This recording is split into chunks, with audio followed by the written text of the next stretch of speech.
Hello and welcome. So today I wanted to talk about the ARP String Ensemble. This is a keyboard that came out in the 70s, about 74. I probably first saw one in 75. The Gary Wright Dreamweaver song is an obvious example of that instrument. It was everywhere. This thing came out, it was remarkable. All we had before that was, organ, Fender Rhodes, maybe a piano, clavinet, those types of sounds. And here's this string ensemble thing that almost sounds like a mellotron. At that time, mid-70s, the only polyphonic synthesizers we had would have been the Oberheim 4-voice and 8-voice, and they were prohibitively expensive, I'm just saying. So nobody could afford that, nobody I knew. And it wasn't until 78 that the Prophet 5 came out. The Prophet 5 was finally an instrument that you could probably make a string ensemble type sound with. Selena was the company that made this string ensemble. It was rebadged by ARP when it was sold over here. I think it was sold in Europe as Selena. And it's the same thing. The key to that instrument was the modulation.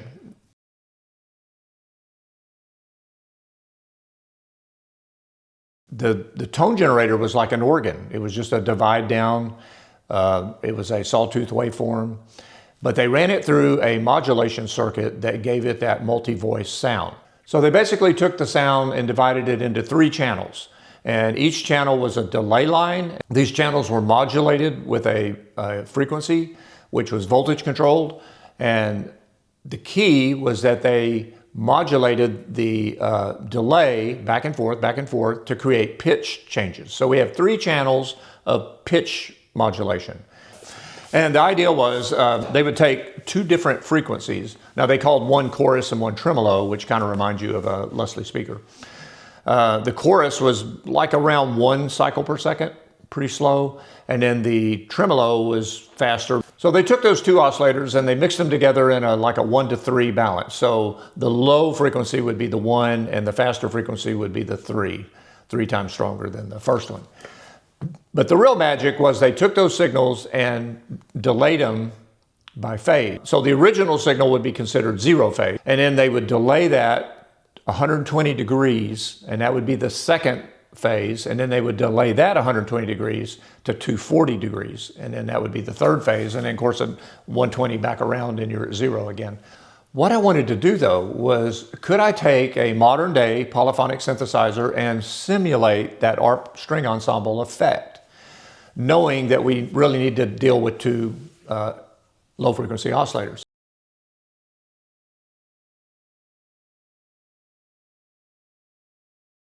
So on my OBX8, it has 2 LFOs. So let me demonstrate the string ensemble sound that I made on the OBX8.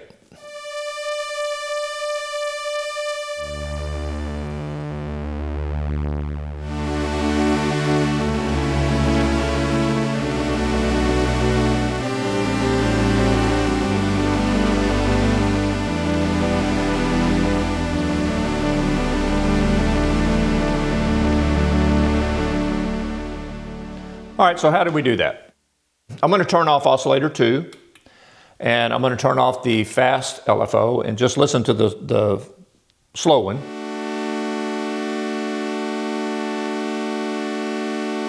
Very subtle.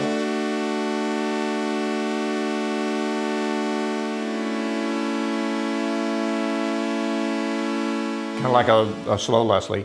Now I'm going to add the fast one.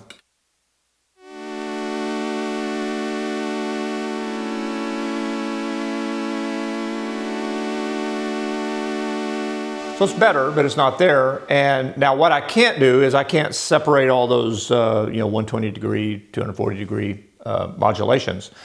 But what we can do is we can add a second oscillator and detune it from the first one, and that sort of fills in the gap.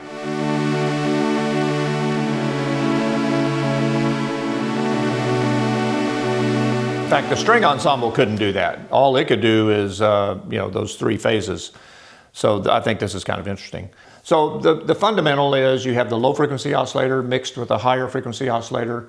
You got to play with the ratio. Like I say, 1-to-3 is what they say in the Selena book.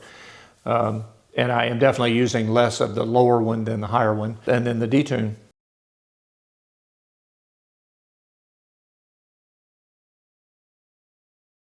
This is a double where it's a layer, and voices 1 through 4 and 5 through 8 are stacked on top of each other, but they're panned left and right, and they're also detuned.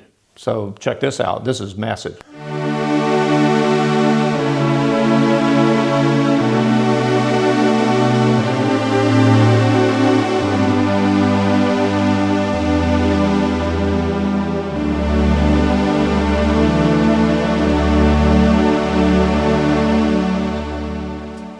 Very big sound. So anyway, making a string ensemble sound on your polyphonic synthesizer using your LFOs and some detuning, it's kind of amazing. I was very surprised that it was able to come up with that. And in a later video, I want to show you a what I would call a Matrix 12 sound coming out of this OBX8. So of course you'd have to have the OBX8 to do that. And we'll check that later. So thanks for coming around. See you later.